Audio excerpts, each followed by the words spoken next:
Just getting on here.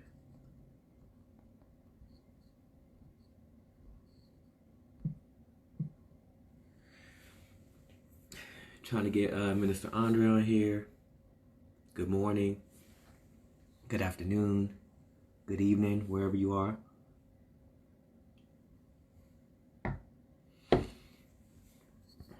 Hopefully the camera picture looks good and the sound is right.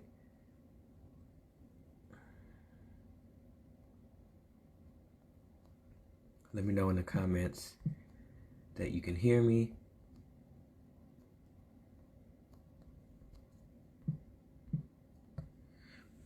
So I'll just wait for Andre to get on here. I think I got all the topics in the subject line. If you want some more information about Ahmaud Arbery, you can go to IBelieveTemple.com. And what I did is I made a blog post entitled "At That Time Is Near." So it's called "At That Time Is Near." And I put in there all the articles and videos from the news reporting that I found. And one of the most complete articles that I seen was from the Atlanta Journal. I think it was, or AJC.com. And they gave a ton of information and specifics on how all of this has played out so far. So I'll just hold on until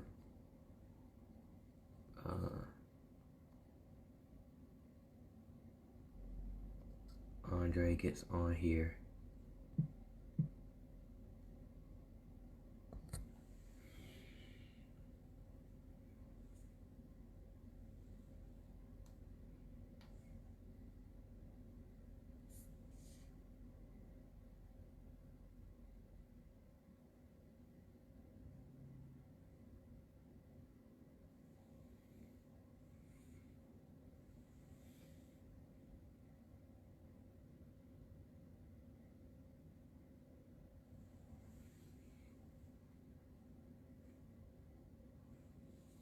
Where is he? Andre is MIA.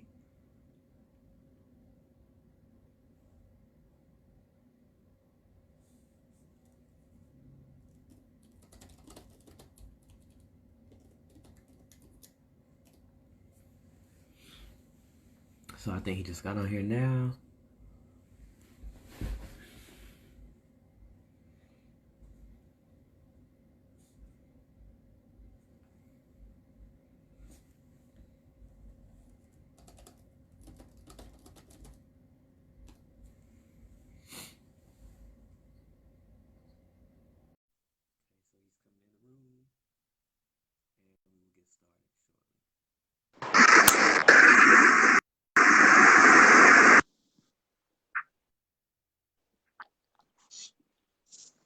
Well, hello, Brandon Allen. We in here. We in here. We in here. I was like, where is he? I didn't get the notification that you were live. So I just had to go to your page and see, and then I saw that you were on. So I guess sometimes Facebook will let you know. You get a notification. Sometimes a notification will come in, sometimes it won't. So was it but you could see it, so that means it's right as far as like the privacy setting, like it's on public, right? yeah, it's on you. So being that you went live, it's gonna automatically be public. Okay. Yeah. Cool. But I'm a guest, so some of my friends hopefully my friends will come in and see that I'm a guest on your live. Because this is your live today. How's my my photo? Oh, you're good. You're good. Yeah. Okay. Laura? Hallelujah. So go ahead. Yeah, so we have a few people on. Hello. I'm not sure if you are on. Let us know who you are if you want to. So welcome to our very, very, very much needed discussion. My name is Andre Brooks, and I'm here with Prophet Brandon Allen. What I want to say is that we will probably be on here um, for for the coming weeks. So what we'll be discussing today is the death of Ahmaud, as I'm sure you all know about. I see Rob Rhodes just joined. Hello, Rob. Mm-hmm. Um, What's up, and y'all? And my friend Gino's on here too. Gino Phillips. okay, okay. Shout out to Gino. Um, Okay, we'll be discussing Ahmaud, the death of Ahmaud in Brunswick, Georgia. We'll also be discussing something that I brought up to Brandon's attention. There was an article that I read, it happened a few weeks ago, of a man, a white man, that walked into a California grocery store in a KKK mask. Mm-hmm. So we'll be discussing that. Mm-hmm. Um, and San Diego is where I'm from. And we will also be discussing a movie that Brandon watched, The Extraction. And we'll be Mm-hmm. discussing the details of what that can take, what toll that can take on someone on the inside, Mm-hmm. internally. And then we'll also be discussing the TV show by Tyler Perry, Ruthless. Mm-hmm. Me and Brandon had a very deep discussion on that show, and we'll be giving our intake on that show. And also, that's another show that can really take a toll on how someone can take things internally and things that we take inside of ourselves and how that can manifest in our daily lives. Yes. So let's go to Ahmaud. Let's talk about Ahmaud. Okay. So you can go ahead and start, Brandon. Okay, so I almost cut you off earlier, but I didn't because you said the death of Ahmaud, and I wanted to scream murder, you know. And so Yeah. really, that's what it was. It was a murder. And so I said this before you came on, but people have joined since then. So if you go to IBelieveTemple.com, I posted on my prophetic voice, and it's my blog, and the title of it is "At That Time Is Near." So I give some scripture, and I posted all the media that I found to resonate with me, and all the videos and the mainstream reports, and also Roland Martin had a few good, conversations about it. And there's just a lot of details. And Minister Andre and I was in prayer about like what should we say regarding this, because we could say a whole lot. Um, and this is one of those situations. If you just know it, you just know it. Like if you feel it, you just feel it. And Yeah. Hey, I David Cook. I see you. I see you, David. Hey, David. And so when I look at this, to me, it was clearly a murder. And then, like I said, I posted the articles on there on my blog, and they go into detail about basically how they tried to cover this all up. It was the film, this happened, I believe it was in February, and the police had the film the entire time. And it wasn't until they released it, and then there was a public outrage that the arrests were made. And to me, this is a situation that's too often, that happens too often in a country where we are native born, where this is our country as well. And so I think I prayed about, and something that Andre and I talked about was like educating people on these certain things and the cost and the weight. Um, I don't know if Tanika Ragland is still on here, but yeah, she's on here. Hey Tanika, and so like she's somebody who definitely understands, and we've had conversations before about the weight of just being a melanated person, and that you can. I don't think, and now I think I'm getting the words. I'm getting the words because we prayed, and I'm getting the words because we meditated on it. But the thing is, you can't help somebody understand this if you don't get it. You can't help if you can. The president himself. I'm not going to disrespect the president, but I am going to talk about what he said. He said like what I'm interested to see what happened outside the video. But to me, in my perspective, there's enough in the video that shows you that it was a murder. Who cares what happened outside of what we saw? What we saw was a vehicle and a truck. And obviously somebody driving that vehicle was filming, and two men with guns, and there was a tussle for the gun, and then he was shot. But to me, it looked like they hunted him down like a wild animal, like a gorilla. And we are shown this constantly, constantly. And I believe the witchcraft of it all is that we're always shown this stuff around election cycle. Mm-hmm. that racism takes a rise. And this wasn't the only murder of a black man, but these seem to happen in strings.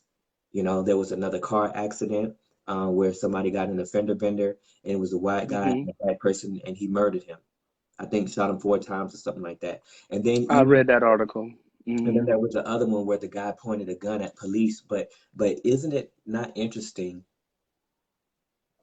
or interesting when it happens to be a melanated person? Most often it seems like the attitude of eliminate the threat is the cause. Like eliminate the threat, pow, pow, pow, pow, pow. Like shooting somebody as if they are in war. Like there's not an attempt to apprehend the subject or suspect. It's always eliminate the threat, meaning murder, meaning kill. Okay. So you could have And shot, they could have shot him in the knee or the ankle or taser or whatever. But go ahead, like. yeah, yeah, I really like that perspective. And what I will also say is before I even go into, in addition to what Brandon has said, is that where Ahmaud was murdered was 45 minutes from where I was from, where I Mm, lived. mm, I lived in Blackshear, Georgia. mm. Hey, Stephanie. Stephanie lives in Patterson. She's back on live with us after we did Hey, our Stephanie. test run. Yeah. And so for me, I lived 45 minutes away from Brunswick. So this hits home a little bit for me. Hmm. Brunswick, Georgia is 45 minutes from Blackshear, Georgia, where I lived in my teenage years after my mother passed and I joined the military. So hearing about this really, really hurt me in a lot of ways. And I, I, for me, it's a murder that really affected me a lot. And I want to go into what I actually saw in the video. So, um, and I was speaking to Rob, and Rob just asked a really good question. So we're going to get to your question, Rob, in a moment. Um, the part that got me, and I told Rob actually about this, was when you look at the video, for those who have watched the video, I believe that the person that was recording the video had something to do with the murder of Ahmaud. Yes. Because when you look at the start of the video, you don't even see Ahmaud until the driver rounds the corner. Right. So you don't even see Ahmaud. So and what was eerie to me about this was that the person recording, I didn't feel remorse from him. I didn't hear him say, "Oh no, what's going on?" or "Oh my goodness." It just seemed like it was very planned. And that's just a perspective that I'm providing Hmm. due to what is being recorded. Right. And what was recorded was a man driving a vehicle, his camera recording something, and then as soon as he drives around the corner, you see Ahmaud running. So for the recorder, I'm talking. Let's not even go to the two that Okay. killed him. I'm Yeah. talking about the person recording Yeah. said nothing. There was no like, oh my God, like why are they hurting him? And then no reaction to the gun coming out, no Mhm. reaction to the shooting happening, no reaction to the person in the back of the truck. Like Right. there was just so many different things going on. I was like, Hmm. so did the person or did the person have anything to do with it, or did the person already know like, oh, these two people are going to go after this person? They Right. may not have known he was going to get killed, but sure enough knew that something was going down. Hmm. So, or was this person following Ahmaud to try to figure out where this person was running to? So it does beg into question what did happen prior to the recording, because they are valid questions. So I'm not going to question someone for saying, oh, well, what happened prior to? Hmm. Yes, what happened prior to does draw to that, but at the end of the day, Ahmaud did not deserve to be murdered. So Right. let's just say, so I'm going to go back and say, let's say Ahmaud did break into somebody's home. Let's say Right. Ahmaud did, was trespassing on somebody's property. Hmm. Okay. Hmm. Okay, fine. Did he deserve to be murdered though? Right. Because he Yeah. was running. Yeah. So were the authorities called when this person was allegedly trespassing? Was the authorities called when? So there's so many missing pieces to this. Hmm. And like I said, there's a right to ask what happened prior, but let's get back to him being murdered. Hmm. He had no weapon. Right. So So there's all these things going on. It's like, well, Mhm. did he deserve to be murdered though? Mhm. So that's my take. Like the recording, that it was eerie that the person recording didn't say a word. It's just Right. literally no commentary from the recorder. And that blew my mind more than anything. I'm like, ooh. And Mhm. then when you start the video, there is no Ahmaud in sight until he rounds that corner. And I'm familiar with that road too. The road that he was on, Mhm. I've rode with my family through that road. So it's a very familiar street. Even the address of where the individuals lived, I'm familiar with those roads as well. Okay. So I'm just like, oh my. So anyway, that was my main thing. So Mhm. let's talk about what Rob said. So Rob says, what are your thoughts on the support the two men are receiving in reference to the killing? Their stance is that there was a lot of crime in their neighborhood, and Ahmaud fit the description. Okay. I mean, I think that is the common denominator, you know? Like I've had people who I work with who said that they think that black people commit more crimes. So I think that is the reason why I brought up it's not bad to question what happened outside the video. But to me, Mm-hmm. if your first response is what happened outside the video after you've watched it, I think there's a problem there. There's a disconnect Yeah, there. there's a problem there. Mm-hmm. There's a problem. I And agree so with that. I'm not saying there's nothing wrong with saying like look outside the video. But for this person to match the description, like, is that true? Is that true? I don't know. Like, has there been? And I haven't looked it up yet, but I was gonna look up crime statistics in that area because that it, to me feels like something that anybody could say because that's the narrative in American society that for a lot of people or for some people that black people commit more crimes. So if that be the case, then it will be so easy to be dismissive and to put that narrative into why and the justification on why he was murdered because they also because every time look okay let me give an equation let me compare two things so Brock Turner the rapist right Yeah. admitted to it and all that what was the judge's response to him like and the leniency of we've seen it multiple times in these high profile cases where there was leniency given to white American males. And when it's a person of color, it's not the same. I mean, we could go there's so many cases like the Botham Jean case. We can go over and over and over again. There's way too many names, which is why, it was heavy for me and I had to think about, okay, do I want to educate people? Because there's so many cases and so many specifics where if you cannot see, all you got to do, anybody right now, go Google kids for cash. There was a judge who was caught sending black and brown kids to jail in order to receive government funding or funding from the prison. Like so it has been shown and proven ultimate multiple times that our justice system is slanted towards black and brown people. If we go back to Hillary Clinton and Joe Biden, and the super predators and the three strikes you're out, those things existed in black and brown neighborhoods and contributed to the prison industrial complex that we have today. And it also created the privatized prisons, which our tax dollars go to support the mass incarceration of black and brown people.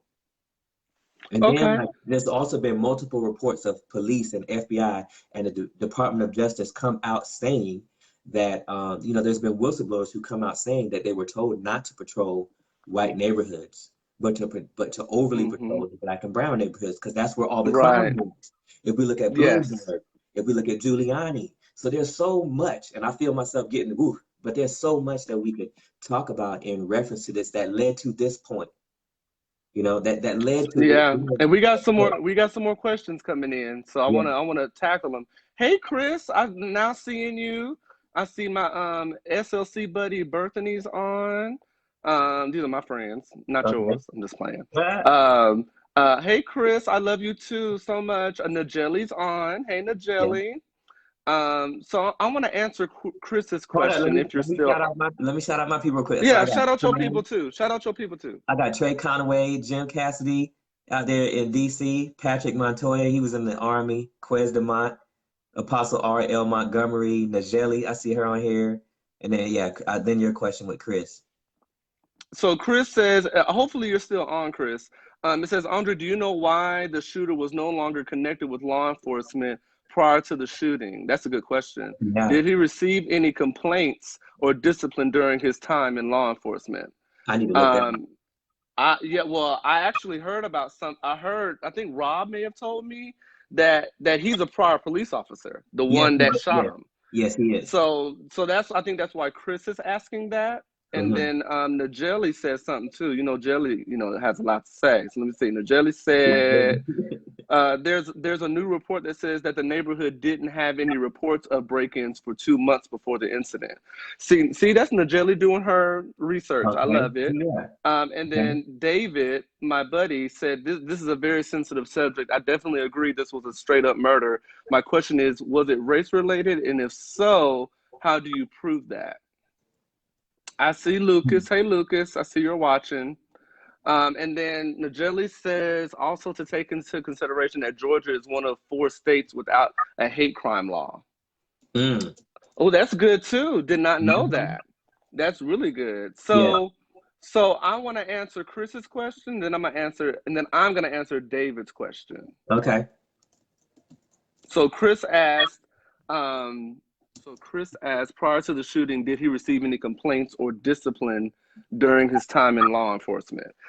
That's something that I don't know if that can be looked up online on Google if there's complaints. I think you can. I think that's like public information. So I'm going to guess that yes, there were some complaints, because I think in order to take something into your hands and murder somebody in broad daylight, I'm gonna assume that there was some he's been reprimanded for something. It had to be, because I don't feel that someone that murders someone in broad daylight who's running, you're in a vehicle, so you're in a vehicle and you're running, and the other person is running, so there's no barrier. There's a barrier. The barrier is the vehicle. So you're in your vehicle, he's running. So and this Ahmaud had no weapon. So yeah, like I'm gonna assume that there were some complaints in the past.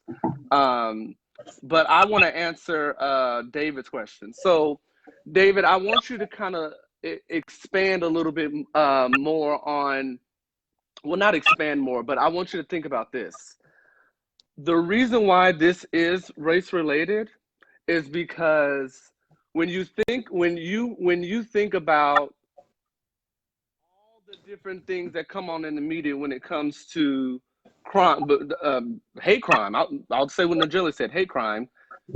Black men are disproportionately killed way more than the white counterpart, by cops. And I'm gonna say cops because this man that killed Ahmaud was a prior cop. So once a cop, always a cop. I mean, he's not working in law enforcement anymore, but this is a prior cop who killed Ahmaud. And there's just been too many situations that have come up, too many unfortunate circumstances where a Black person was killed for no reason. I'm not even gonna say the name right. I'm gonna mess up her name, but there was a Black woman killed her in her own home. A white man shot this. Was it Atiana Jefferson? Atiana Jefferson, yes. She's in Fort Worth. Yes, she got killed just for being in her house and trying to see who's looking out her window, who's in her front backyard. So there's too many cases. So I feel like it was racially driven. I do feel it was racially driven. I do, and there's many more. I'm not even gonna go into. I mean, I know all the situations. I just don't know their names, sadly. But it's been too many. It's been too many cases where Black people have been killed, and I hate to point it out, but by white cops. Yes. It's been too many cases of it. And where also black And cops they're have been, unarmed on top of that. well, and also times where black cops have been on the scene or involved as well, like with Freddie Gray. Like there are way too many to name and to go into a conversation that really just leads into an ultimate level of frustration and trying to prove something to somebody who don't want to believe you anyway. So, you know, I think another way we know that this is based on race is the response of it. The response of it. The response, Yes. and that this guy was there is a blue line, and that he was an ex-cop, and he had everybody on lock, from the DA, different lawyers. I think it's interesting that Alan Tucker was the defense lawyer who leaked the tape. And before I got more information, my first initial response was like, why would he do that? And I thought it was a negative thing. But let's even go back to, his name is Brian Williams, or William Bryan, whatever. I didn't see if it was which way it was, but that is the person who recorded the tape.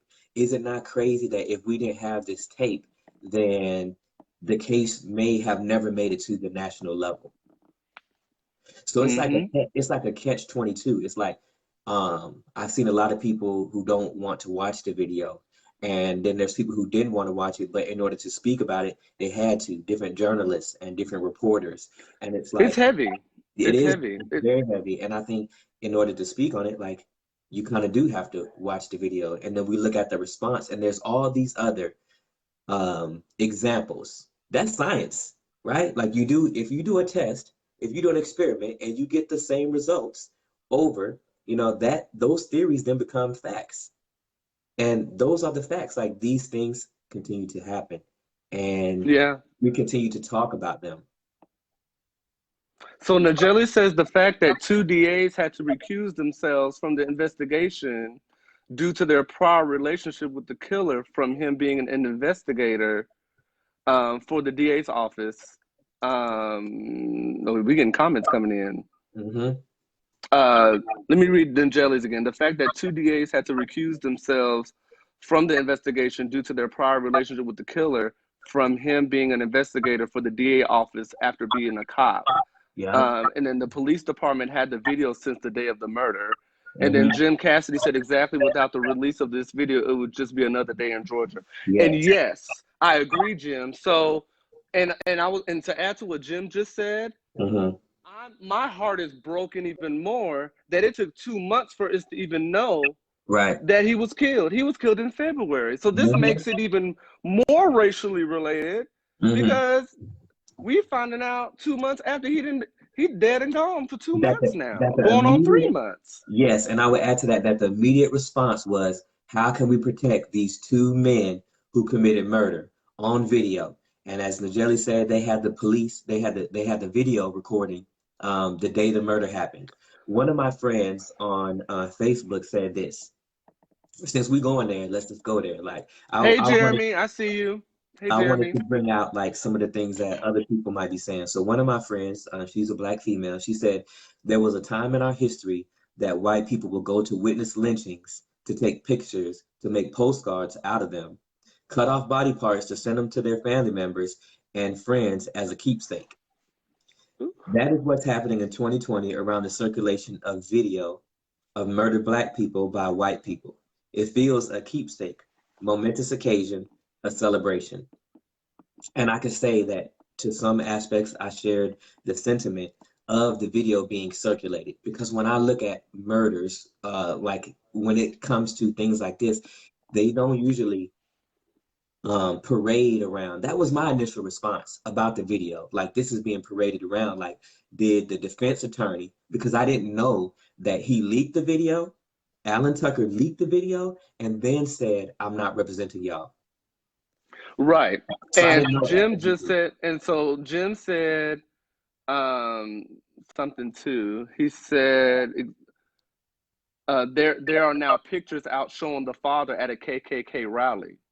Okay. So David, I'm just putting it out there. My friend David, he was at a KKK rally. So what was he doing at a KKK rally? I mean, if that doesn't let you know that this was racism, I don't know. I mean, but I understand your perspective, David, because he's looking at it more like, what if this was a white man? Would he have shot the white man? If how do you prove the individual shooter would not have done it the same thing to a white man if he fit the description of an apparent burglar? So, but yeah, so, and that's a very valid question, David, but it's racially driven. Well, being at a KKK rally really just answers that question, honestly. So, I mean, but to add to that, regardless to him being at a KKK rally or not, I just want to put emphasis on a black man with no weapon on him at all, running. There's so many different ways to address something. Like I said earlier, if he did peek in people's homes, if he did break in, regardless to the actions of what this man did, to be murdered is a no-go. Right. Because what if it was why couldn't it have been a conversation? And no, you murdered him. Yes. But you murdering him is like, well. Yes. So, and I guess what I would love to ask him is, what made you think that this person didn't deserve the right to a trial, the right to the judicial, I can't even say it, the judicial process, right? Like what made him think that, you know what, I'm gonna chase this person down, make a citizen's arrest? Obviously, they rolled up with guns. So we know what you rolled up. You already knew. Yeah. So we know that there is a thought process based on that. Some intent to that. There's some intent to that. Yeah, intent, and that they also may have been afraid because the father was in the truck with his 6-shooter. It looked like, you know, he was in the truck with his 6-shooter. The son was on the ground with his long-range rifle. If the son had a handgun, it probably wouldn't have been no tussle.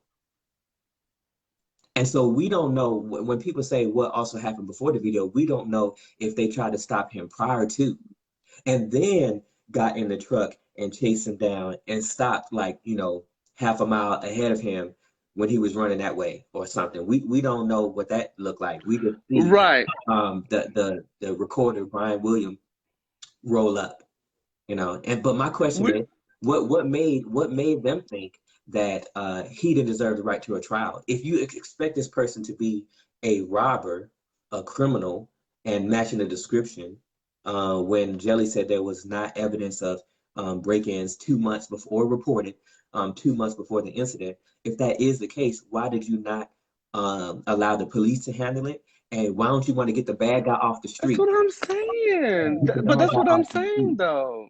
That's what I'm saying. And that goes back to what I said earlier about the video recording.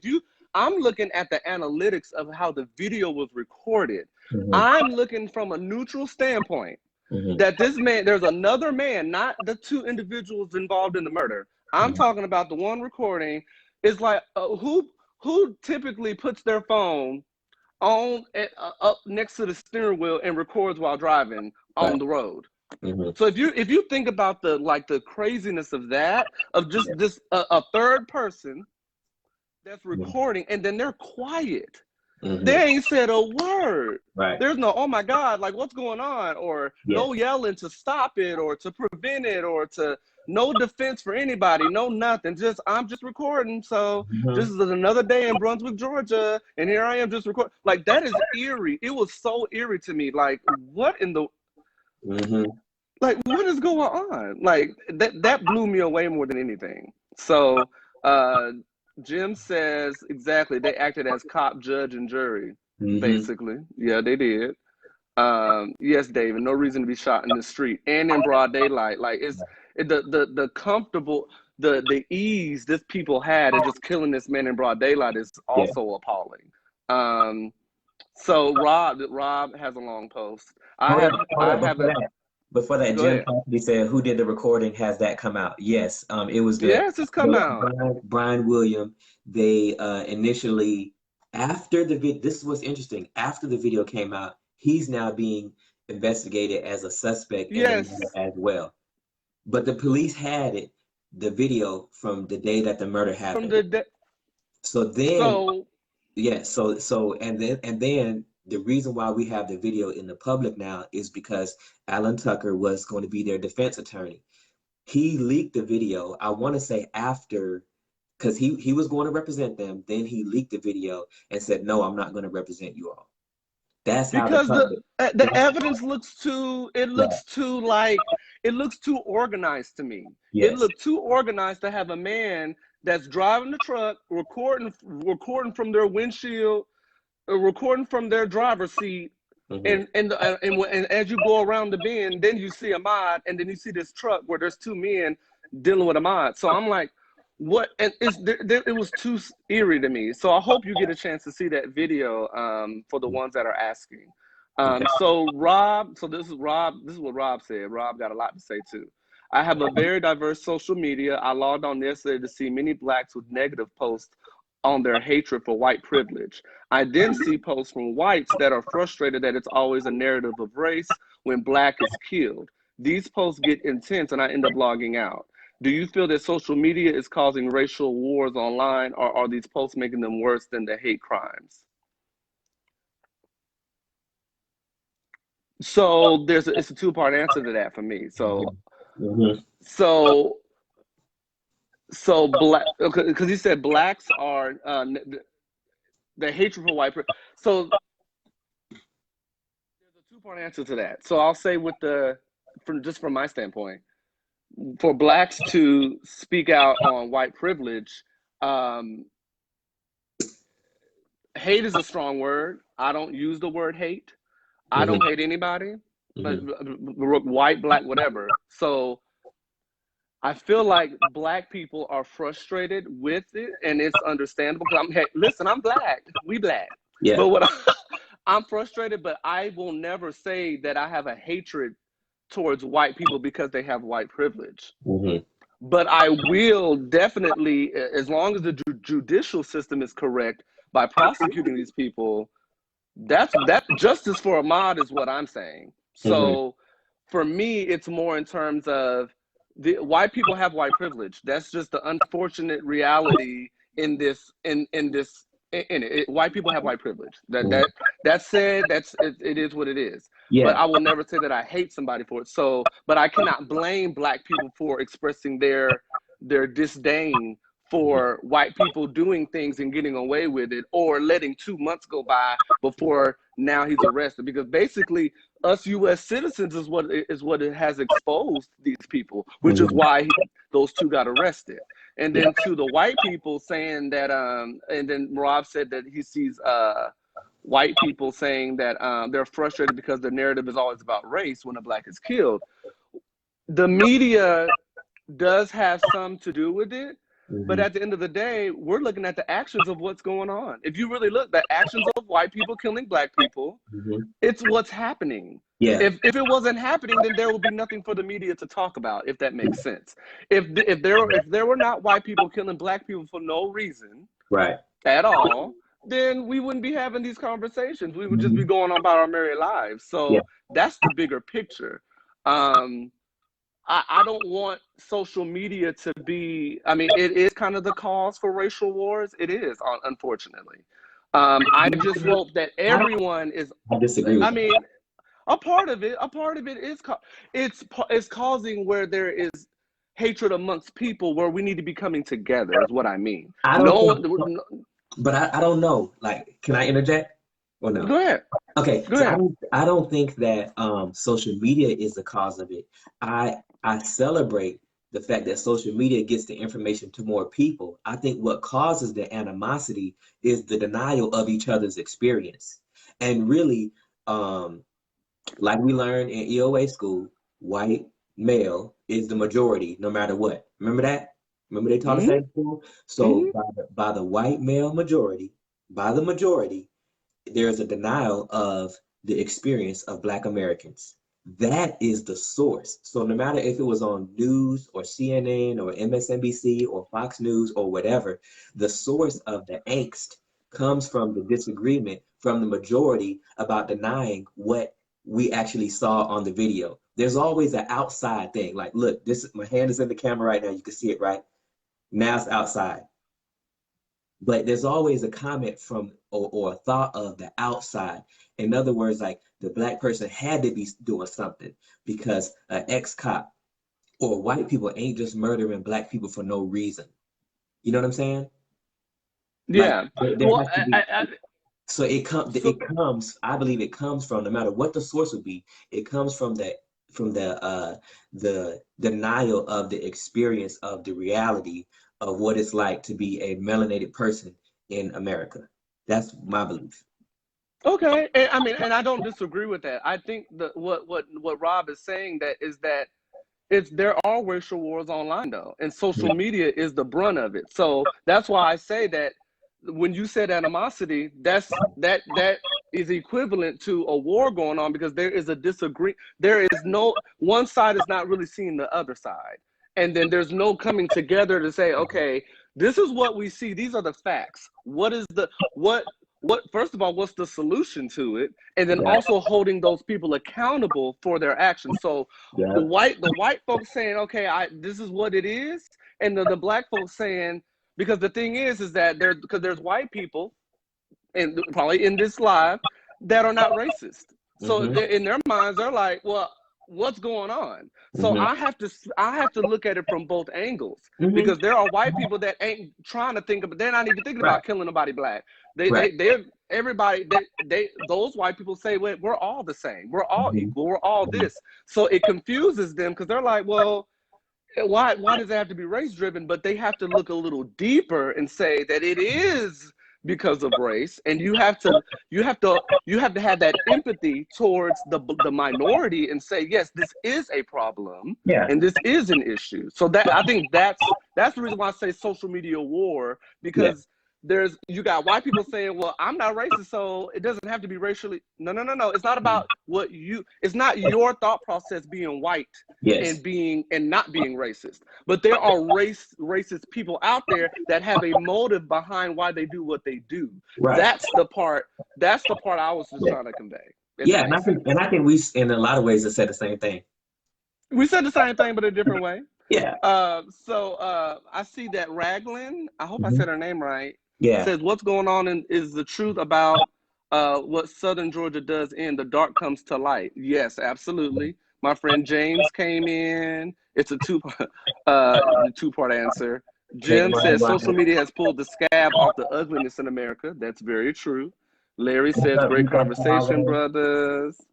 Alex said, right, but ducking your head in the sand doesn't make the problem go away. Absolutely. Mm-hmm. Absolutely, I agree with that. Oh, But yeah, Did you see what Jim Cassidy said? He said social media has pulled the scab off of the ugliness in America.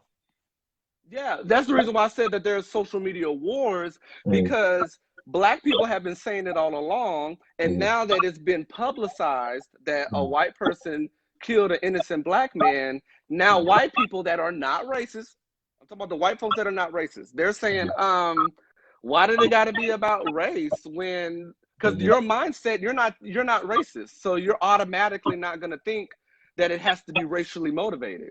yeah. No, it does. It is racially motivated. Mm, Very much so. hmm. It is. Larry Ross says, great Especially, conversation, brothers. Larry Ross was one of the only black teachers I had at Westwood High School. That's the high school I went to in Mesa, Arizona. And like he had a great impact on my life and taught me about the bridge builder. I forget who wrote the poem, but basically building a bridge for the people that's coming after you and why it's important to do what we're doing, which is living out authentically, talking about mhm. these issues that affect us and people who look like us, and actually being willing at some level to educate people on these things. So, I see Everett Richardson, my old boss, is on.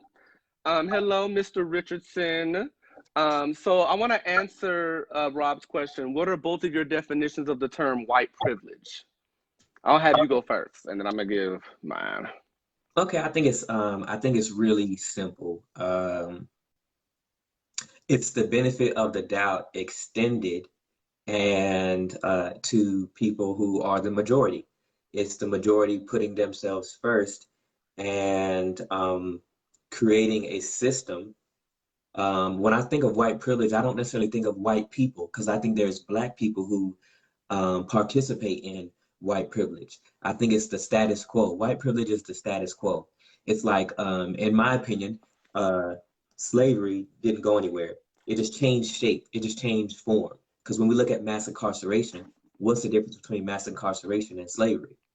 You know, these things that when we look at things like gentrification, white privilege is the entire American system, which is set up so that I mean, we're seeing it right now. Okay, I'll make this last comment and wrap it up.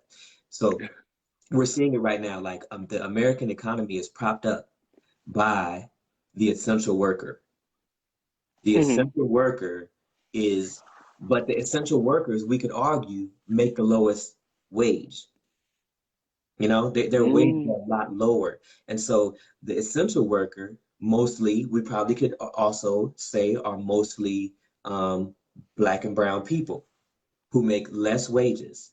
White privilege is like we learned about in EOA school when the military needed Black GIs. We need Black soldiers. So then here we go. Let's recruit them before we weren't accepting them. But guess what? After the Black GIs came back, you don't get access to the GI Bill or the VA loans or your VA government benefits that we do get now.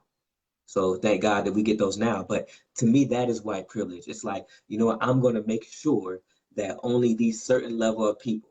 White privilege is Laura Ingraham telling LeBron James to shut up and dribble, that he should just play sports. And how much money do you make? You make millions. So you should just focus on that and don't get involved in politics. To me, that's white privilege. White privilege is when a Black person commits a crime and a white person commits a crime. The first thing they do, Philando Castile, right? The first thing they try to do is discredit the Black and brown person and talk about their past criminal history. But it gets solidified because people don't want to believe the truth about police only patrolling Black and brown neighborhoods. They don't want to believe, they don't want to catch it all together.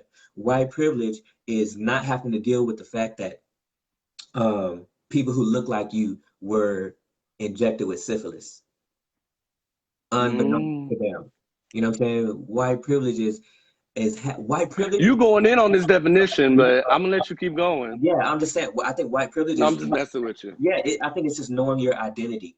It's knowing that you can be anything that you want to be. And yes, I will not say, but I won't say that white privilege means that you ain't gonna have no challenges. I mean, I think everybody's gonna have challenges in this life, but I don't feel like there's any American who can honestly say that skin color doesn't matter and that skin color doesn't play a role on everything, from your college enrollment letter to whatever, from your the census. We have all these things. You just look at the incarceration rates, you just look at the media, the way they do exacerbate things and how these things stick, and they get people riled up to an emotional level instead of being able to analyze. But I know I went off on a tangent. I'm sorry. Okay, so I'm gonna give my little small definition of white privilege since you went in on yours. So I do love your definition of white privilege because I believe that is what white privilege is. But what I want to add to that is, from my definition of white privilege is individuals, not all white people though, because I don't want to associate white privilege to every white person, but at the same time, every white person has white privilege. It's based upon how you utilize that white privilege to look out for the minority. So for me, white privilege can be a blessing and a curse at the same time. So if you think about someone with white privilege, there's people with white privilege that abuse white privilege for their gain, and there's people with white privilege that speak out against racism, and they're an ally, and they are with the minorities. So white privilege can be used in a positive light, and then white privilege can be used negatively.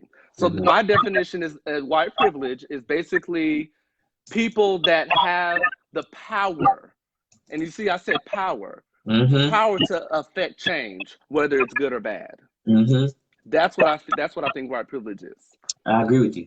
Because And there are white people, because there are white people that stand for us, honey, and we can speak on some of them folks. They yeah, do. so I They want stand to because name drop Jane Elliott.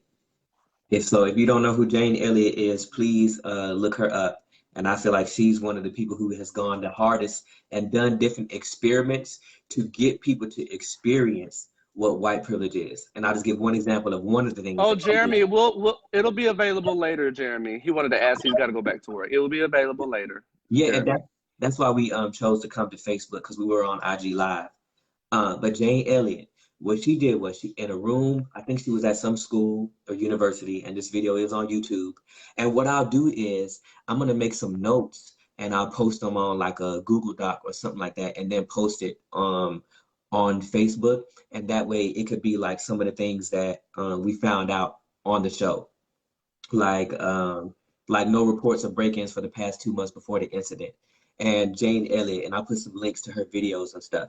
But Jane Elliott had everybody in a room, and it was a room full of educators. And she said, if you want to be treated like a black person in America, like our black brothers and sisters in America, raise your hand. Nobody raised their hand.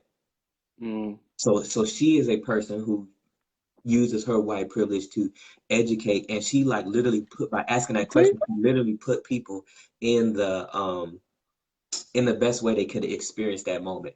Because I can't think like if for any white person who denies the existence of white privilege, I wonder if we ask them that question, what would their response be? Yeah, because there are white people that deny that they have white privilege, and that's scary.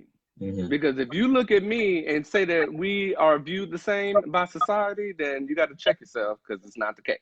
Mm-hmm. But I want to address what Larry said. He said, for those kind words, he said, yes, you two are bridge builders. The conversation needs to be held in the workplace.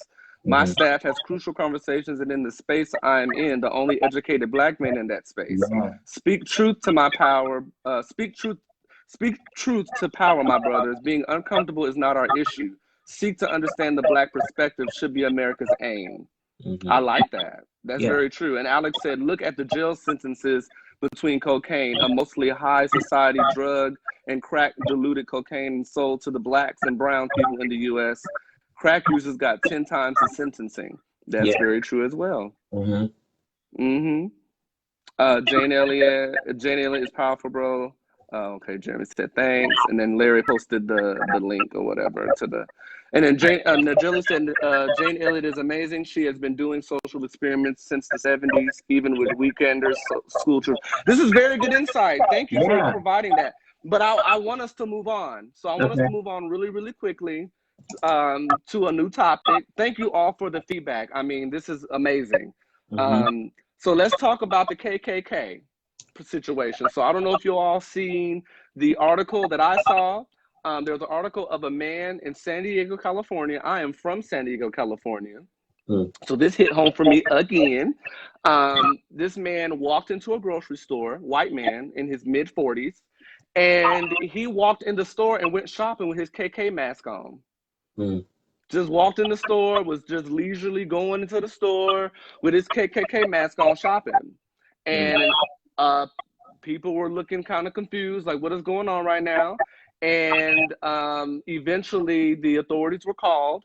And basically the store manager told him that in order for you to continue shopping, you need to remove that mask. The KKK mask. Yeah. So the hood, he had that hood. San Diego, California, with a KK mask on. So I want to know y'all perspective on that. I will speak, being that I'm the one that read the article. I'm gonna give you my perspective on it. So what happened was he continued to he took off the mask and proceeded to shop. He bought his groceries and left. So he did abide by the store manager's position by telling him to take off the mask, and then he continued shopping, and then he left. What in the world is going on? We are the boldness of racist white folks that will go into a store, public place, with a KK mask on. What in the world? So my perspective on that, let's talk about white privilege. Let's go back to white privilege. This man walked into a store with a KK mask on, Mm-hmm. but after he was told to take it off, they didn't kick him out the store. They still allowed him to shop. Mm-hmm. Not saying that he didn't need groceries for his house. I'm not saying that he didn't need food for his home. Mm-hmm. But he was wearing that was KKK mask, Yeah. and he took it off, and they told him he could still shop. But he basically came in there with a KKK mask on, and he was not kicked out of the store. Mm. Mm-hmm. Let's flip that to somebody black doing something outrageous. Mm-hmm. Would he have been kicked out of the store? I don't know.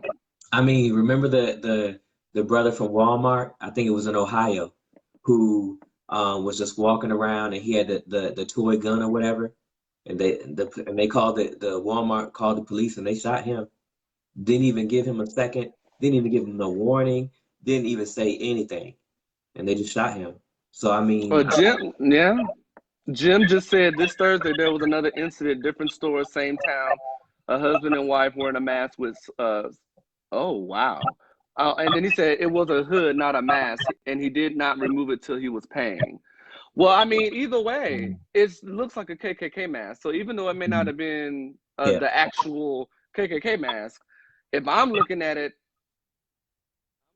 as a black person, and there's two eye holes, and it's shaped like a KKK mask, honey. No, I think he's just saying the correct terminology is a hood. It's the hood, the pointed. Well, I call it a mask, but I mean, I call it a mask because I mean, yeah, it's a hood. It's a hood, but yeah, I call it a mask because I'm just like, ugh, like you wearing that, like why are you wearing that mask? But go ahead and continue because Najeli said something very long. Okay, I just think there's an immediate suspicion of black and brown people in stores. How about we just go right there? My dad has been followed around in the store and like called me while he was being followed around in the store and proceeded to go like raise his voice with me on the phone as a person is following him in the store. Like, so I think, where does this suspicion come from that black and brown people are going to steal or need to be followed around in the store? So for this person to be clearly displaying all out in the open, swastikas and wearing a KKK mask or hood, for that to be. I keep calling it a mask. My bad, y'all. I know it's a hood, but I call it a mask because of the whole like holes being in the eyes and stuff. It's not a mask. It's a hood. I know it's a hood, y'all. So I think that goes back to my idea about white privilege being like the benefit of the doubt being extended. It's like you're automatically assumed that you're a good person, even if you got a KKK hood on, even if you got a swastika on. You're not about to get tackled by the cops immediately. You're not about to get shot for wearing that mask, but just for being you and looking how you look or looking how I look, depending on what we have on or how, like, we'll be followed around the store. Let me ask you, have you ever been followed around in the store? I not followed, but watched very closely. I was in a jewelry store with a friend of mine, and we weren't trying to buy no jewelry, but the woman was all over us, asking if we needed help. Kind of was not like all up on us, like close, but within proximity, like we need to see what he's doing. So there was definitely an uneasiness, and this was in Alabama, where I was in the store. And she was like, "Oh, y'all don't need it." Like every 5 seconds, she was asking us if we needed it. I was like, "No, I'm just looking." I kept telling you, "I'm looking. I'm not trying to purchase." But every 5 to 10 seconds, she kept just trying to reassure that I didn't need any help. And I'm like, "God, you all up." I said, "This is the best customer service you're giving me, but I know why you're on my case because you think I'm getting ready to walk out with, or try to bum rush you and take a watch or something." Like, no, like I'm just in here. Like, stop. So, I got a quick positive story real quick, for real, a quick one. So I went to, I was in Kentucky and Louisville, and there was a Coach shop, and I had just got a bonus, and I just went in there because I was going to buy my mom a purse. And so I wanted to think about it because, those are expensive. But I actually went in. The lady was so nice to me. And it was a older white lady, she probably was in her 40s or 50s. So not old. Sorry, that's not old because I'm close. Uh, I'm close to 40. But so she was so nice to me and didn't treat me how I expected, and she was Hmm. white. And so I actually went back to the store to buy the purse for my mom. And one of the motivating reasons why I did that was because how she addressed me in a high-end store. Because I've also experienced like what you're talking about jewelry and stuff like that. But I bought it because my mom, but I also went to that because I could have went to another Coach store, but I bought it from that one because of the lady's interaction with me. So that's a positive story. Yeah, and that's what I'm saying. Not all white people are racist or anything. So that's very important to put out. So Najeli said at the beginning of the school year, the middle school here in San Antonio, I found KKK recruiting flyers. Oh my God. In the boys' bathroom. So this is everywhere. The members are just feeling more comfortable showing it to the public because in the last few years they have been feeling validated. Well, Mhm. that I'm not even going to go into my thoughts on that. Alex says that's because the KKK are not considered domestic terrorists. Mhm. If the top if the top leadership allows it to happen, then those people are going to feel empowered to do what they want. Mhm. Very, very, very true. Mhm. Very true. And I mean, there's nothing else to say that's true. Everett, my Mr. Richardson says, understand the people who have had these beliefs have always been there and supported by the most. It has just become so popular and accepted by people that it will become normalized. Cannot compare what POC and white people will get away with because the laws were never written within POC in mind. The Mhm. scale is always unbalanced. Okay.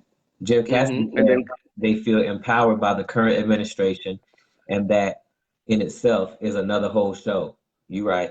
that's the reason why I said I ain't gonna say that. Yeah, I'm Uh, just leaving it alone. then Rob said, Roscoe. "My girlfriend." Okay, go ahead. Are you gonna read it? Okay. My girlfriend is of Spanish descent. She routinely expresses her frustrations with racial issues. It pains me that she moved to this country to be exposed to a country divided by race. How Mhm. do you think these issues affect the Spanish, Asian, Native community that make up the rest of the U.S. population?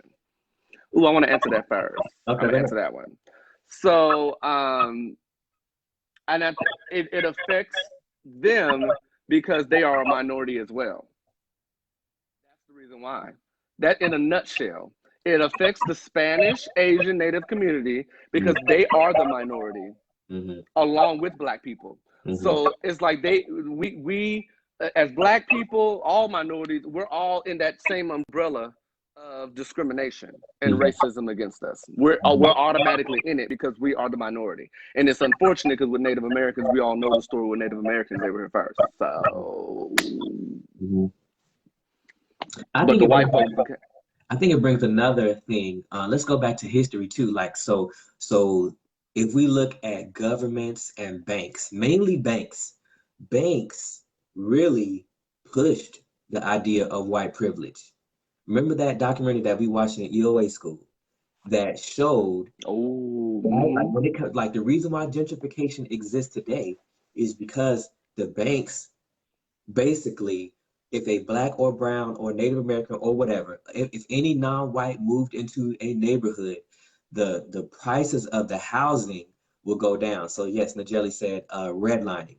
And so that basically Hey, made it to where Starsha. Hey, there Dominique. I'm just saying hey to people. Sorry, I'm was, not interrupting you. that's fine. So they basically made it to where now there's a financial incentive to be prejudiced, racist, however you want to define it. But so they incentivized white privilege. So I think when what races are we talking about again? Asian, Spanish, and who else did he say?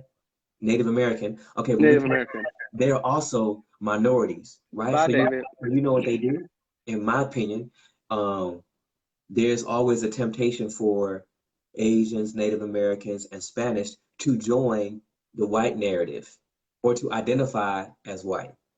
And I think sometimes, like, so I've heard the Black community or NAACP or different people say that even when all this immigration stuff was going on, right, in the last year or so, they say that all the jobs are going to the brown people or Native Americans. So there's an attempt to make us fight against one another as minorities. And so to Mm-hmm. get Latinos or Asians to identify as white. And so like for example, why is it that you go to the black neighborhoods and who owns all the stores? Not black folks. So is that the NFL too? The NFL. I mean, I'm not even gonna go into the NFL, but I mean that's another one. Yeah, So we don't own it, but we get to play on the field, and we don't own nothing in the hood, and that goes back to like what Najeli said, redlining, and also banks not doing business. A good movie to watch, kind of about this kind of thing, is The Banker. It's on Apple TV. If you have that. I don't have that. Yeah, Mm-hmm. or you can download it or whatever. But The Banker was a really good movie that sort of showed how basically it was not acceptable for us to move around different neighborhoods and or own properties. Oh, okay. Okay, Everett. He said, "Don't Mister me 3000." Listen. I always knew you as my boss. Okay, Everett. Chris Williams is a friend of Chris mine. Williams said, "Thanks for the discussion." Oh, Chris says, "Jim Crow is live and well. Unfortunately, the goals remain the same as in '60s, which disenfranchising, belittling, and emasculating Black people." Yeah. Mm-hmm. Yeah.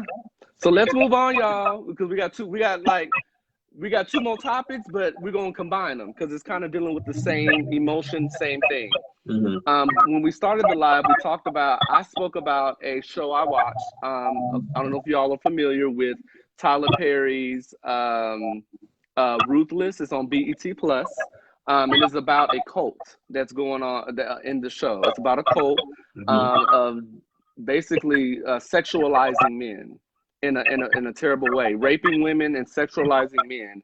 And there's a person in the role that's called the Highest, and he is a gay man that has been raping men, and they're in this cult like he is the highest and he is the savior. He's God.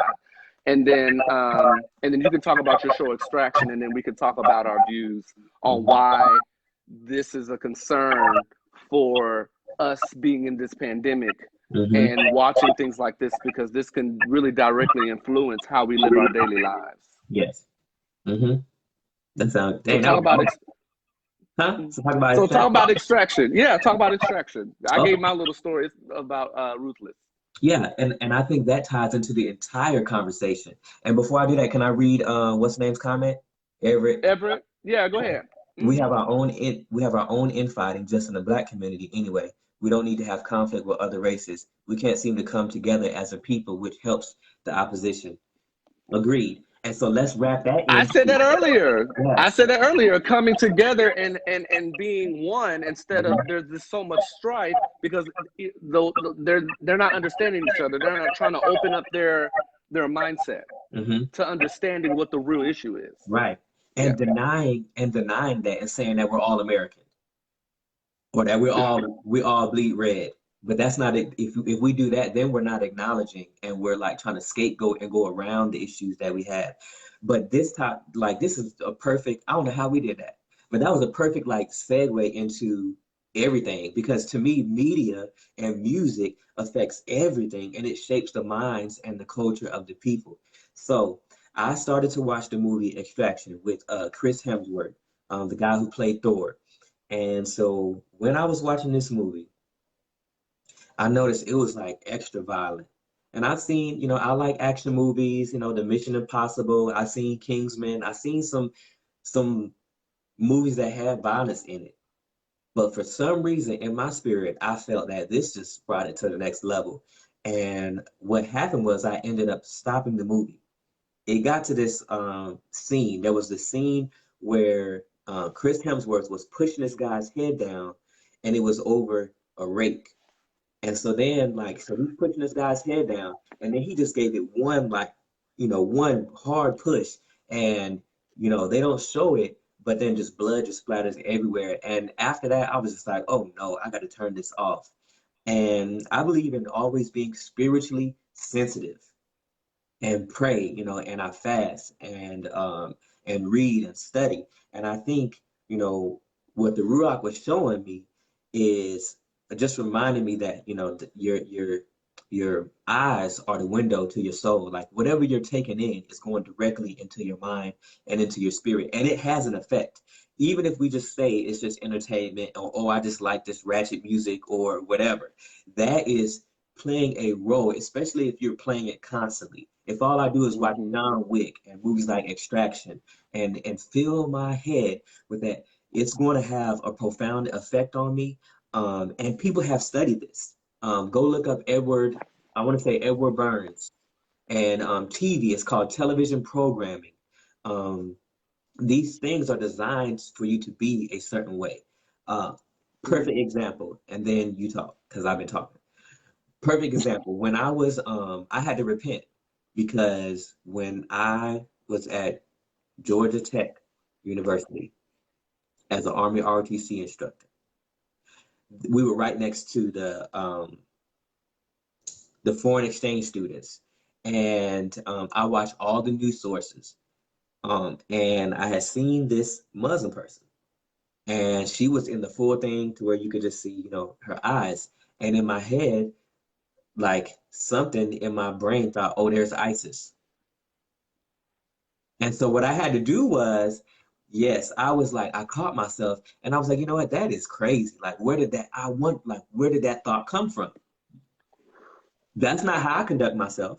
I speak to everyone I spoke to everyone at the foreign exchange thing and like was friends with them, was kind to them. But why did the thought even come into my imagination that that's what ISIS is? Let me tell you why. Because our movies have painted Muslims to be terrorists. And then not just our movies, but like the wars and all these things. And so those things are affecting us, which ties into the whole idea of white privilege, the whole idea of Black bodies being murdered. It ties into the whole thing. Like the picture that we have of our society is largely determined by our experiences, and especially when our experiences are solidified in negative ones. When what we see on television is our interaction with other Black people, because there are Black people who participate in white privilege, who are like, you need to pull your pants up, and I agree with those things, like pulling your pants up and looking a certain way, being presentable. I agree with that, but guess what? That's still not going to make me say that somebody should be murdered because they look like that.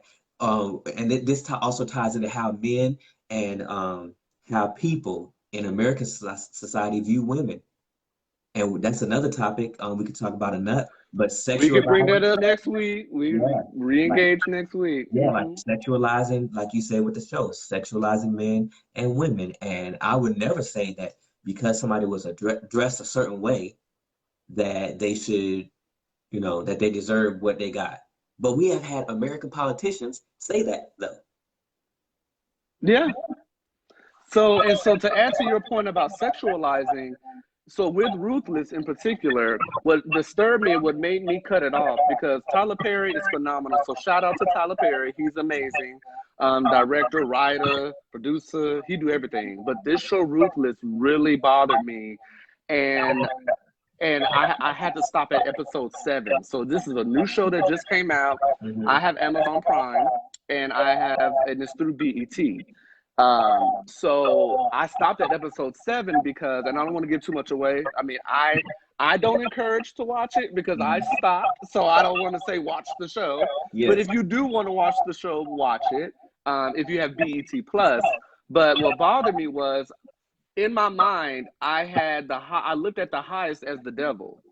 I literally looked at the highest as a demon.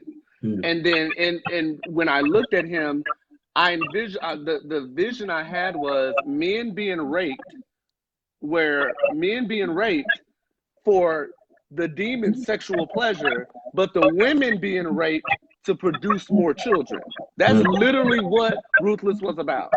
Ruthless was about, and the cult that I saw on the show was that the women were raped, like with no consent, to produce children, and of course to produce boys, essentially boys. And then the men were raped unwillingly because the highest, who was viewed the highest, was raping men because he was sexually attracted to them. So for me, I said, this is too much. I can't deal with this anymore. And I cut it off. So that was the root reason why I wanted to talk about, me and Brandon wanted to talk about shows that we watch can mess up our thought processes, the Mm-hmm. way we think, the way we handle things, what is put into our spirit. Like it could just, it's all this negativity and turmoil and Yes. sadness and Mm-hmm. strife, and I mean there's so many there's so many layers, so Yes. many negative layers to Extraction and to Ruthless Mm-hmm. that I don't encourage you to watch Ruthless. I see Quiz the Quez mind. said I will not watch Ruthless, and I'm with you. Please don't, because no. So Yeah, that he was also it. said this is good talking, so thank you. Thank you. He said this Oh, is good. thank you. Good. This is good. We're going to be doing this every Sunday around this time. So you will hear from us. We'll have different topics, and all that. So you will, if you tune in every Sunday, you will see us having very good dialogue about various topics. And it's not always going to be about race. It's not always going to be about, it's not. It's going to be various topics, world topics that we deem necessary to discuss. Mm-hmm. So Nick Davis, I know him, and he's just checking in to see what we're discussing. So right now we're talking about the what you watch and what you listen to, and guarding your spirit, especially during the time where people are in the house. I'm always talking to the TV. I'm that person who be I talking believe to in. TV. And I'm like, one thing I've noticed about TV shows, and it doesn't even have to be on some negative, ultra violent stuff, but one thing I noticed about TV shows is, have you noticed that work never really fits in with relationships? Like marriages. You don't rarely do you see positive marriage or relationship role models in TV shows. There's always like either somebody's having an affair on the side, or they're not affectionate. Like they do things for one another, but leave in the morning without a hug or a kiss. And I guess I'm overly affectionate. I don't take out the trash without kissing my husband. Like that's just me though. And I'm like, Oh, look at you, so see, cute. Damn. You better be. because I think like you never know. One of the reasons why I think I started to do that is you never know when your last moment is going to be. And so I always want it to be enjoyable, and um, I always want my spouse, my partner, my husband to know that I love him. And so I think just planting those seeds over and over again, especially in a time where we're in the house and we're not around other people all the time, and domestic violence is on the rise, and all these things are happening while people are locked inside. People are killing one another in their own And family. themselves. And suicides are And rising as suicide. well. And People so are killing themselves. yes, and so I think it now is even more important to pay attention to what you're watching and how you're feeling, and different songs that, one thing I remember watching like a documentary about like gangsters and stuff. And these gangsters would get high, do all kind of drugs, and listen to, interestingly enough, like DMX, and listen to like these people who had these very explicit lyrics before they would go and commit these crimes. And so that should tell you something right there, that our thought processes and that our brain process and our mental health is affected by the images that we see, and also our connectedness, right? The way we connect with other people in relationship, and the way that we model our own lives. Because there's some people, Shay and I was having this conversation before this morning. There's some people who are trying to live out what they see on television, like some people who watch the Desperate Housewives and these kinds of things. I'm not gonna say those shows are bad, but those shows also sell you a false image of reality. Mm-hmm. They also shape the way So, you think about marriage. absolutely. And I feel that watching those shows, like you said, during a pandemic when we're trapped in the house, is kind of like a double. It's doubly scary, because if you were watching it when you were going about your daily lives, it's already bad. But just Mhm. imagine teleworking, because most people are teleworking, and Yeah. then you got to think about the ones that unfortunately have filed for unemployment. There's some people that don't have a job. Hmm. So they're even more so stuck at home, and they're not even teleworking. It's like each negative thing in your own life as it is. There's all these negatives already existing in your life. Right. Then on top of that, you're watching shows that can feed more negativity into your life. So it's Right. like, Well, doggone, you can't win for losing because you already are facing negativity in your own life, and then you're gonna feed your own spirit with more. Right. Like, don't Yeah. do it.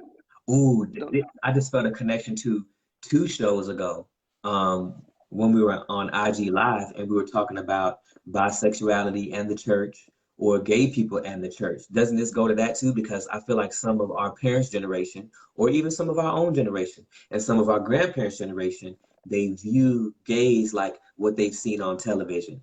And Nick Davis said that, I agree, sadly, the script of good man or woman doesn't sell as well. And I think, It doesn't. Drama sells. mhm. And I Yes, think Nicholas. Hmm. Alex says, Ratchet Monday shows, and Quez totally agrees. And so yes, I just think that, oh, the danger in that. Let's say, so you got the news that's saying this negative stuff, the TV shows are saying this negative, your music is ratchet. Drake, all he's saying about is bad relationships. You know, like you got all you got Honey, all let me. this. You can start to think, that that's how everyone in the world is. You can Mhm. start to think that, like, and I think some of it, this ties into what we were talking about earlier too. All black people are like this, all white people are like this, all Muslims are like this. I think, all of those things feed into the narratives, or the way that we think about people and our worldview, especially um, if they're not analyzed, and if you're not Yeah. aware. Because I notice these things at every show. I'd be like, he did not kiss his wife before he left for work. What's up with that?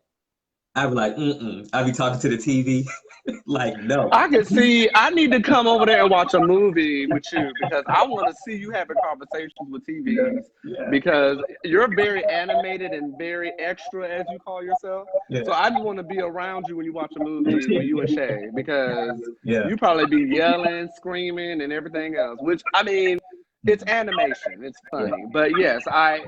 But to your point, it's very important to not feed yourself with more negativity than what's already there.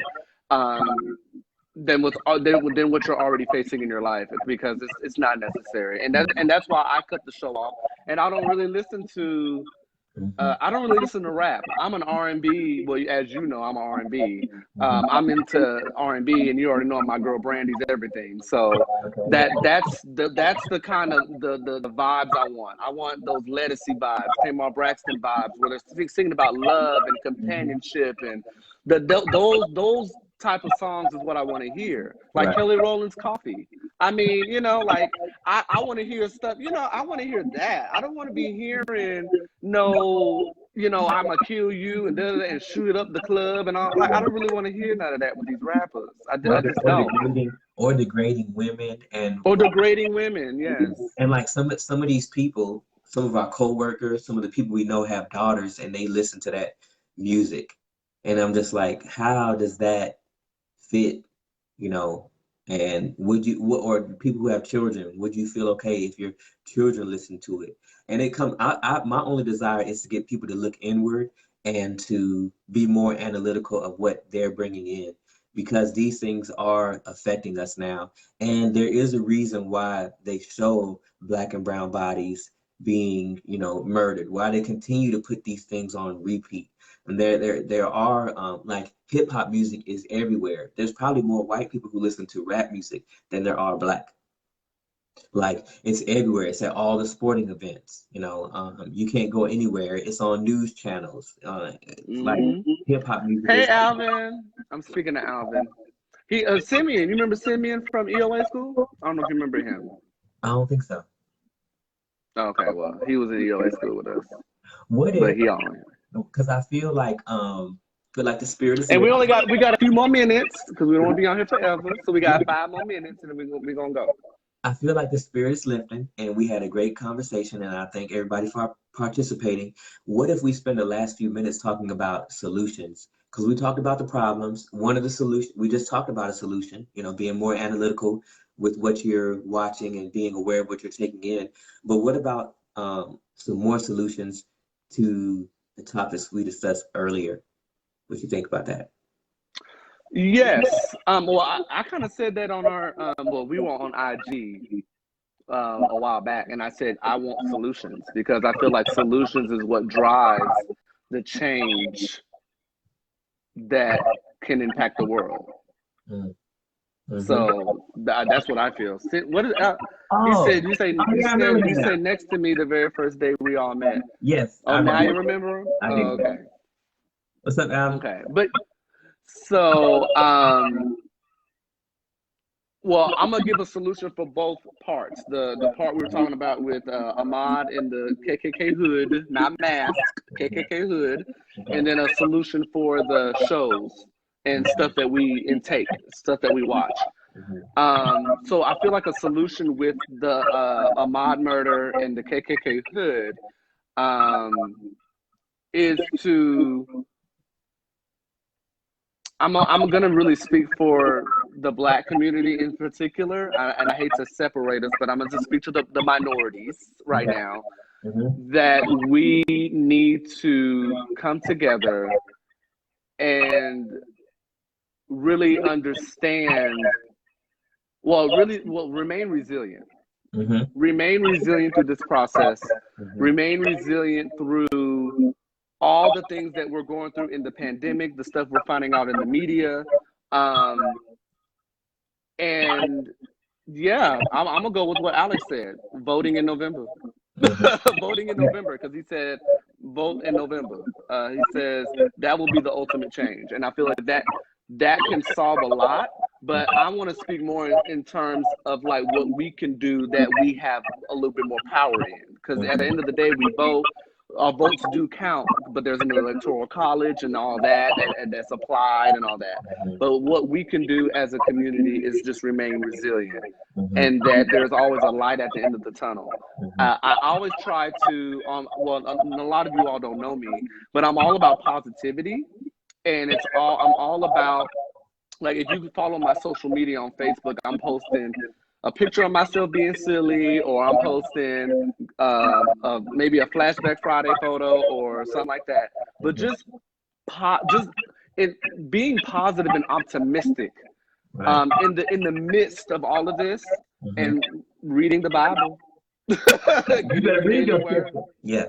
Read the scriptures, because it really does help put a lot of perspective as to what is going on in this pandemic. It really, really does. So that's my solution for that. And then the solution for the movies and the shows we watch, the solution is to avoid them. Avoid them. Do not watch them, because you don't want to feed your brain with any other negativity. Even after this pandemic is over, don't do it. Don't do it. Find a way to find those shows that are uplifting, because there are some good movies out there. The ones that are not getting the recognition are the ones that were low budget. If you think about these low budget films that are out there that didn't make it to the theater, or the ones that only go to Netflix but didn't hit the big screen, those movies actually have depth to them. I was watching a movie, and I'll leave it at this. There's an Asian movie. Yes, Asians are on all of the only white person in there was Keanu Reeves, who I love. It's called, on Netflix, Always Be My Maybe. Check out that movie. It's an Asian movie, and it's a very positive movie too. It's very uplifting, and it's Asian driven. So Always Be My Maybe. Keanu Reeves is a guest star in it, but it's a phenomenal movie. It came out last year with Ali Wong and Randall Park as the stars.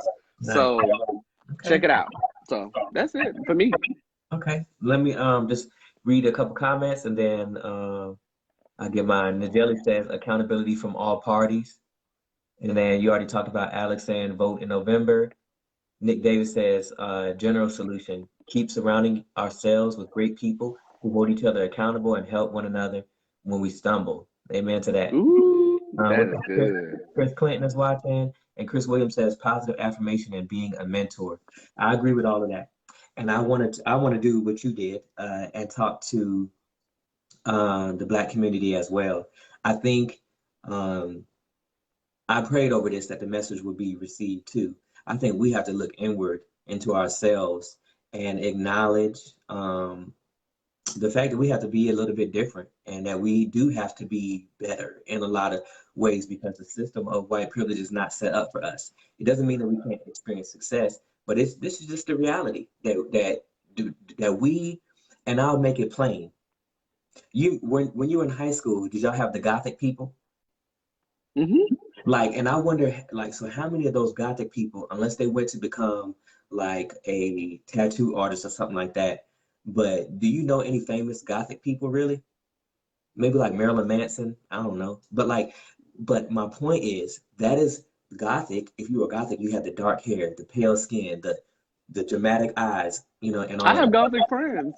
Okay, and I'm not saying that those people are not going to be successful, but what I am saying, we do live in a place, right? There is a business attire, is there not? Mm-hmm. So the reality of it is we are judged based on our appearance. And if we already start at a negative because of the color of our skin, then we should understand that. And it sounds like because I know how this might sound, but I mean it from every positive way that we can change these outlooks, but we have to be willing to walk taller, to walk more responsible, and to walk with class, and understand the trueness of all of this is that we have the power. For example, like we're being gunned down and police are saying, I feared for my life. Well, what are you so afraid of? Where does that fear come from? Is it because you know who we really are? Because when you read in them scriptures, first of all, the scientific theory of race is BS. It does not exist. We all came from one person. And science has already proven that all life has started in Africa. So we know where the human genome, the 100% human genome, comes from.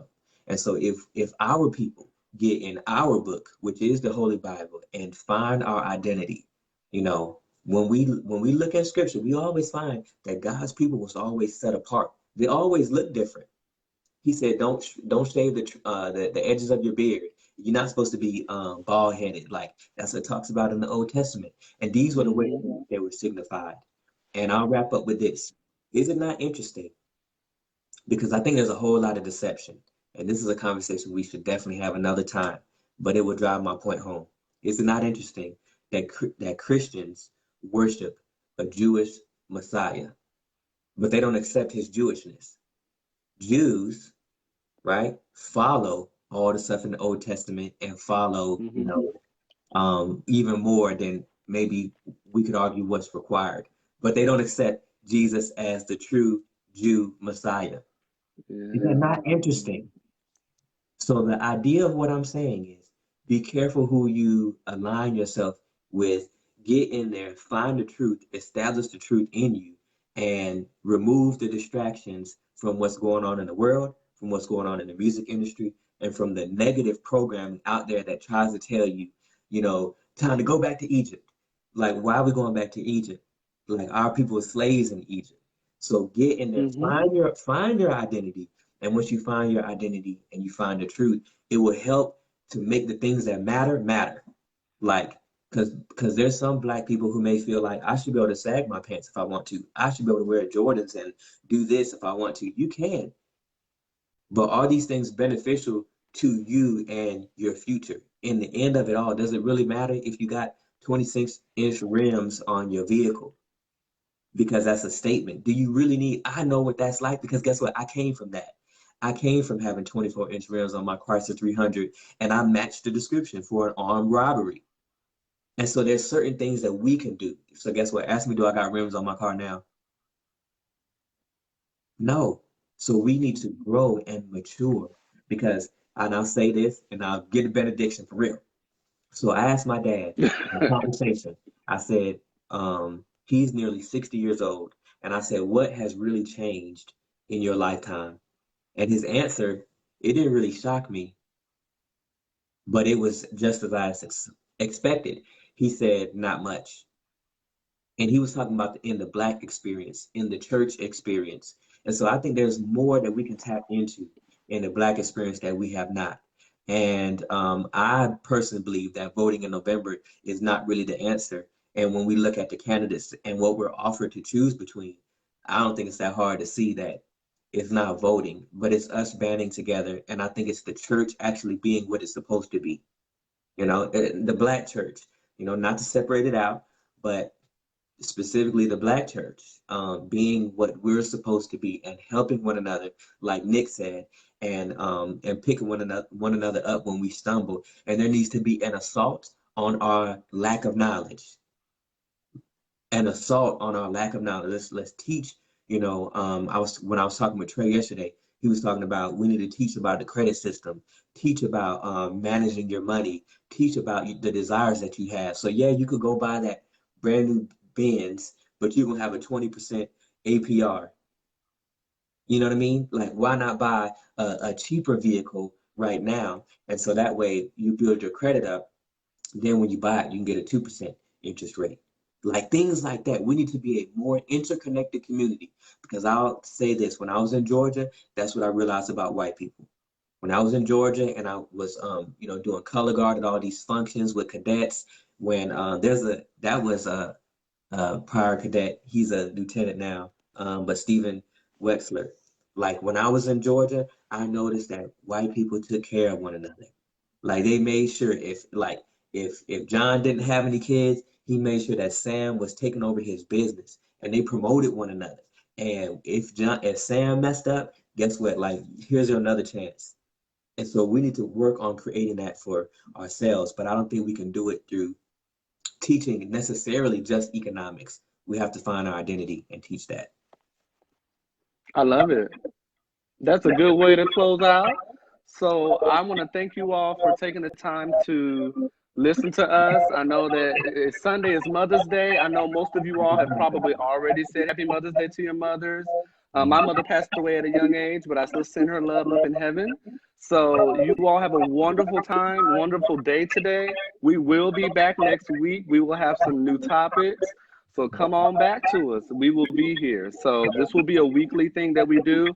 And just so you know, it may not always be on a Sunday. We may change it up a little bit, but for right now, it will be on Sundays until we kind of develop a little bit more, and we may have some other days that we go on live. So, and we will definitely let you know in advance. So, thank you all so much, and I'm happy that I was able to be authentic with you guys, because I'm not really a live person. I'm not a person that speaks publicly like this. This is new for me. But I will definitely be doing it more because Brandon, helped me gain that confidence to do it. So thank you all so much, and we will see you next week. Yes, and I just wanted to say, if you enjoyed the conversation, please share it. I think that's one of the reasons why we wanted to do these and why we wanted to come to Facebook, so that you'd be able to replay it, and people can see your comments. And I love the fact that people were interactive and gave comments that we could talk about, and they gave us stuff that we didn't know about the facts regarding the Ahmaud Arbery case. Stephen Weckler said he loved the shout out and miss you, hope all is well, and it is. And say what's up to Q. I think he's over in Egypt now. But yeah, so we'll be here next week, and I pray that you were blessed by it. All right. Bye, y'all.